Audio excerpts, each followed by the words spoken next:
Kannur ADM ആയിരുന്ന നവീൻ ബാബുവിന്റെ മരണത്തിൽ CBI അന്വേഷണം ആവശ്യപ്പെട്ടുള്ള ഹർജിയിൽ ഹൈക്കോടതി തിങ്കളാഴ്ച വിധി പറയും. CBI അന്വേഷണം ആവശ്യപ്പെട്ട് നവീൻ ബാബുവിന്റെ ഭാര്യ മഞ്ജുഷയാണ് ഹൈക്കോടതിയെ സമീപിച്ചത്. വിവരങ്ങൾ KC ഉണ്ണികൃഷ്ണൻ നൽകും. കണ്ണൂർ ADM ആയിരുന്ന നവീൻ ബാബുവിന്റെ മരണത്തിൽ CBI അന്വേഷണം ആവശ്യപ്പെട്ടുള്ള ഹർജി ഹൈക്കോടതി തിങ്കളാഴ്ച വിധി പറയുകയാണ്. കൂടുതൽ വിശദാംശങ്ങൾ എന്താണ്?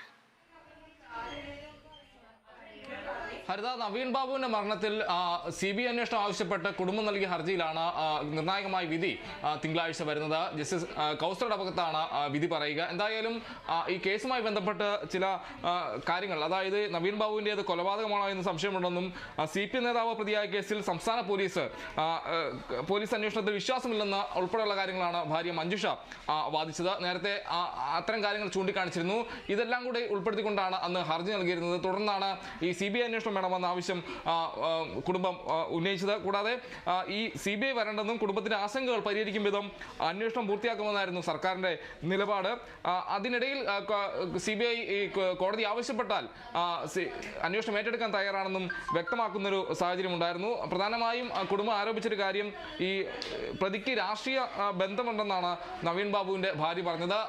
അത് പ്രകാരം സാക്ഷികളെ സ്വാധീനിക്കാനും തെളിവുകൾ നശിപ്പിക്കാനുമുള്ള കാര്യങ്ങളെല്ലാം തന്നെ ഉണ്ടാകുമെന്ന കാര്യങ്ങളടക്കം അന്ന് ചൂണ്ടിക്കാണിച്ചിരുന്നു. കൂടാതെ ഈ പരിയാരം മെഡിക്കൽ കോളേജിൽ പോസ്റ്റ്മോർട്ടം നടത്തുന്നതിന് അന്ന് തങ്ങൾക്ക് എതിർപ്പുണ്ടായിരുന്നു. ഈ പോസ്റ്റ്മോർട്ടത്തിലെയും ഇൻക്വസ്റ്റിലെയും വിശദാംശങ്ങളിൽ വ്യത്യാസമുണ്ടെന്നും അന്ന് നവീൻ ബാബുവിന്റെ ഭാര്യ കോടതിയിൽ പറയുകയുണ്ടായി, ഹർജിയിൽ പറയുകയുണ്ടായി. അതോടൊപ്പം തന്നെ ഈ ഇൻക്വസ്റ്റിൽ കഴുത്തിൽ പാടുണ്ടായിരുന്നു, എന്നാൽ പോസ്റ്റ്മോർട്ടം റിപ്പോർട്ടിൽ അത് കണ്ടില്ല. കൂടാതെ ഈ നവീൻ ബാബുവിന്റെ അടിവസ്ത്രത്തിൽ കണ്ട രക്തക്കറയെ പറ്റി കാര്യമായ അന്വേഷണം ഉണ്ടായില്ല. തുടങ്ങിയ കാര്യങ്ങളെല്ലാം തന്നെ ചൂണ്ടിക്കാണിച്ചുകൊണ്ടായിരുന്നു ഇതിൽ CBI അന്വേഷണം വേണമെന്നൊരു ആവശ്യം കുടുംബം ഉന്നയിച്ചത്. എന്തായാലും സംഭവത്തിൽ വിശദമായ ഒരു സത്യവാങ്മൂലം നൽകാൻ കോടതി സർക്കാരിനോട് ആവശ്യപ്പെട്ടിരുന്നു. കൂടാതെ ഈ അന്വേഷണത്തിൽ അപാകത ഉണ്ടതിന് തെളിവുണ്ടോയെന്നും അന്ന് കോടതി ഹർജിക്കാരോട് ചോദിക്കുന്ന ഒരു സാഹചര്യം ഉണ്ടായിരുന്നു. എന്തായാലും ഈ കേസിൽ അന്വേഷണം ആവശ്യപ്പെട്ടുള്ള കേസിൽ ഇപ്പോൾ കോടതി തിങ്കളാഴ്ച വിധി പറയുമെന്നാണ് അറിയിച്ചിരിക്കുന്നത്. ഹരിത. ശരി, ഉണ്ണിയാണ് വിവരങ്ങൾ നൽകിയത്.